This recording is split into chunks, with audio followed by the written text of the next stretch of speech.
Most idle and clicker gamers probably at some point in life have tasted the substance known as Factorio, and there have been a handful of idle games out there that have tried to recreate Factorio as an idle game, and this is, I would say, is kind of one of them, with a bunch of spins on it. So this is NGU Industries, which, as you might expect from what I've just said, is kind of somewhat similar to Factorio. Now let's say in this game, you want to make some item, okay? You might just select the item right here, it's called Technetium, or you place it down and there you go, you just make a bunch of ore, okay?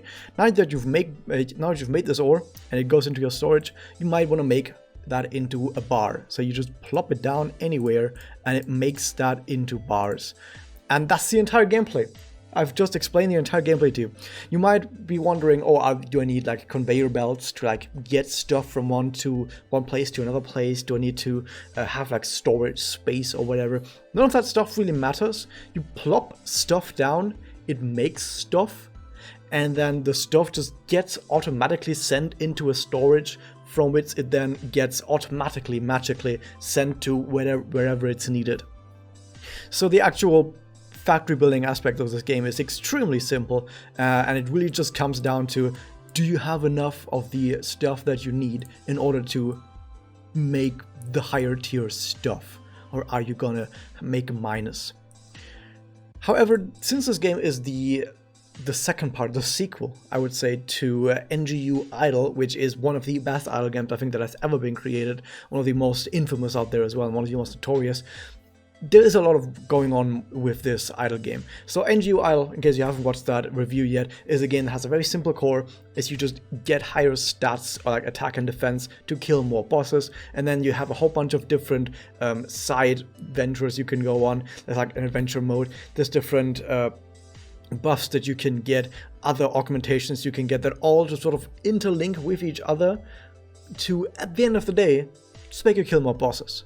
And that's where the core of NGU Idle lies. But the way that everything sort of interweaved with each other did a really nice job of driving the game forward and always keeping you engaged. Is it like that with this game as well? Is it like that as well with NGU Industry? Is there also this drive here in this game to keep you going to unlock the next thing and then say, oh, I need to unlock the next thing. Oh, wait, if I keep playing for like just a few more minutes or like a few more hours, I can unlock the next thing. This is also in this game. The TLDR is not really that much, but we need to dive deeper into this. So when you start playing the game, you plop some items down, you make some new stuff. When you make new stuff, you after a while you want to create this think juice, as they call it. There's different kinds of this and different tiers of all of this, but the point is you make this juice that is basically this technology item that, if you've played Factorio, you might also recognize as just the science pack. So you make a science pack, and the more of this science pack that you make, you can put that into research, which is permanent upgrades. I've already gotten all of them, so it's an empty page, but here you'll find some research upgrades that requires these research packs, of which there are quite many in this game.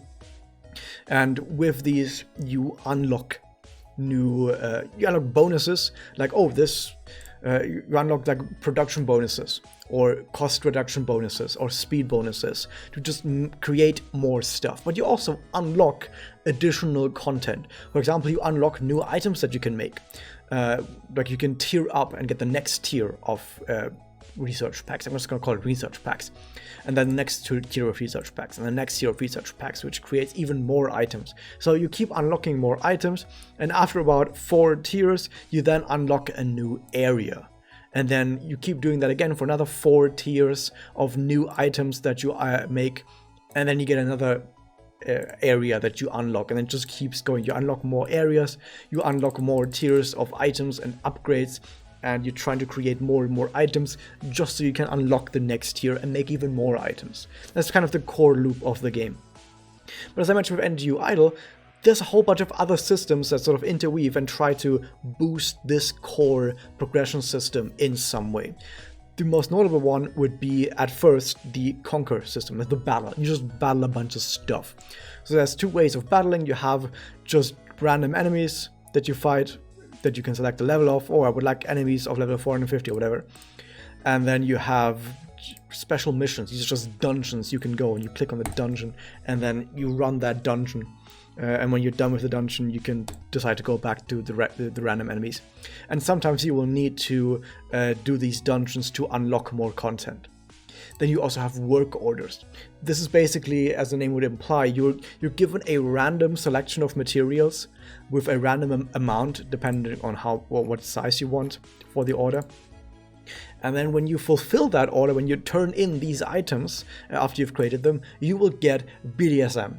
And with BDSM, you can spend that to get even more upgrades, which I've also completed right here already. And these upgrades, of course, some of these are kind of important to give you a really nice edge and boost in your production. But some of these are also just, you create a little bit more every time your factory creates stuff. So some small and some really big bonuses in here. It is kind of an important thing to work on your work orders sometimes to make sure you still get the important upgrades. Then you have the Musluk Pit. Look, I'm going to go through all of this because this is actually just everything there is in this game. And once I'm done going through all these menus, I'm kind of done with the review.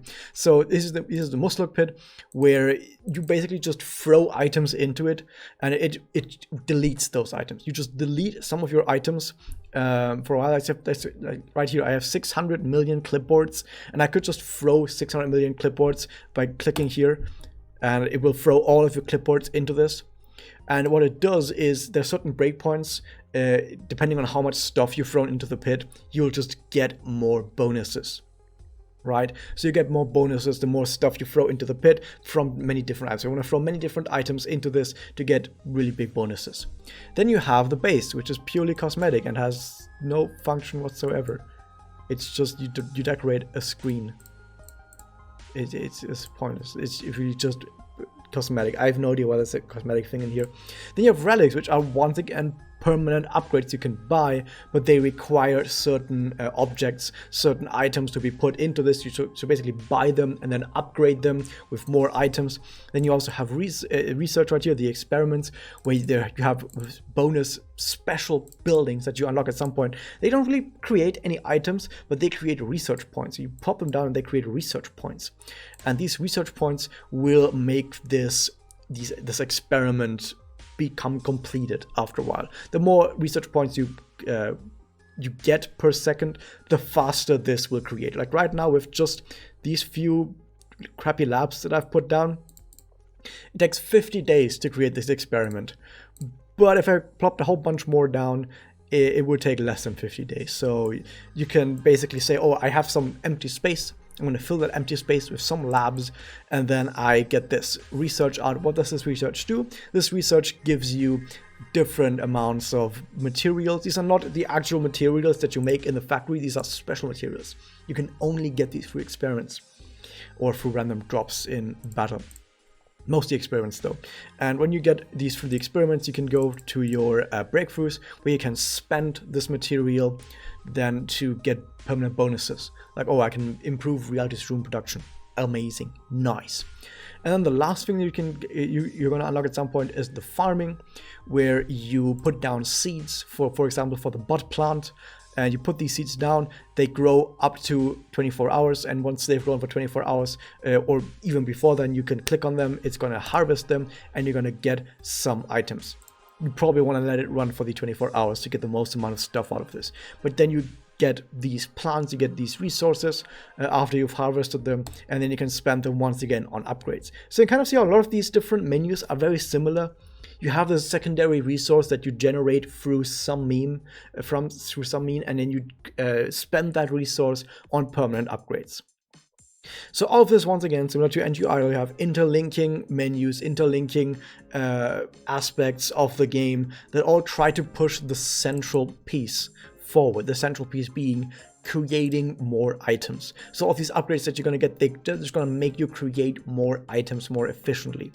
You're going to, for example, increase the production multiplier, which makes it that every single time this thing ticks, you can see the tick right here, every single time this thing ticks, it creates more items, but it will also require more items. So make sure you can satisfy the input, or you can make it tick faster, or you can reduce the amount of materials required per tick by reducing recipe costs. These are all upgrades you're going to get at some point.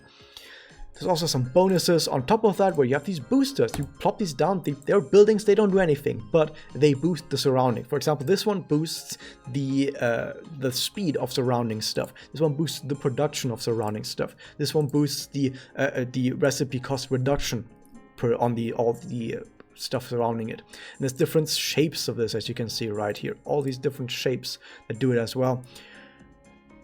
Now that you've seen all of this, you might be thinking, okay, so I can see that there's quite a bunch of stuff to this game. This is not your ordinary idle game, right? There's a bunch of stuff to this game. There's a healthy amount of content with different side objectives, different ways of progressing through the game, right? Sounds pretty good, and I agree, this sounds pretty good. I did have a lot of fun with this game for quite a long time, as you could see from the time played towards the beginning of this. However, and this is where we get to the big caveat. The big caveat with this game is that this game, at least currently as of making this video, is no longer being developed. The development is basically halted on this game, which is kind of sad because there was quite a bunch of interesting stuff going. However, that's not the only problem with this game. The other problem is that the scaling and the progression through the game is kind of weird. Now, if you play any other idle game you might find on the internet, you have this main resource, you generate this main resource, and you spend this resource on some building or upgrade to generate more of the main resource. And then you can see, okay, I'm gonna wait 10 seconds, and after 10 seconds I'm gonna be able to get this new upgrade. And this upgrade will make me produce twice as much. And then after 20 more seconds I can get this other upgrade to make me create even more stuff. And that's usually how most idle games on a basic level function. This game doesn't quite work that way. So yeah, sure, you can upgrade the production multiplier. But as you might expect from a game that's based on Factorio, if you're just very smart on how you lay out your factory, you can be magnitudes more efficient than just spamming whatever you think you need at the time. So by laying out a factory rather efficiently, only making exactly what you need for the higher tier items, you can actually get through this game decently fast. You can get decently fast through this game by just being very efficient. But being very efficient is gonna be rather frustrating. Why? Because you're gonna be getting upgrades all the time. You might have the exact correct ratio of one item to the next. I need exactly 5 factories of this to satisfy 7 factories of that, and it's perfect and it works out exactly. And then you buy an upgrade that increases the production of that second factory by 10%, which requires 10% more input items. And then suddenly your entire planning is out the fucking window. And this is gonna keep happening all the time. Every few minutes, you're gonna get a new upgrade that fucks up something in your factory. So you might start the game out thinking to yourself, I'm gonna be as efficient as possible. I'm gonna make sure to get the exact ratios. But no matter how hard you try, with every few minutes, everything getting screwed up, you might just say to yourself, you know what? I'm just gonna stop trying to get the correct ratios. Let me just spam stuff all over the place that I just need. Like, oh, right now I need steel vests. Let me just spam some steel vests.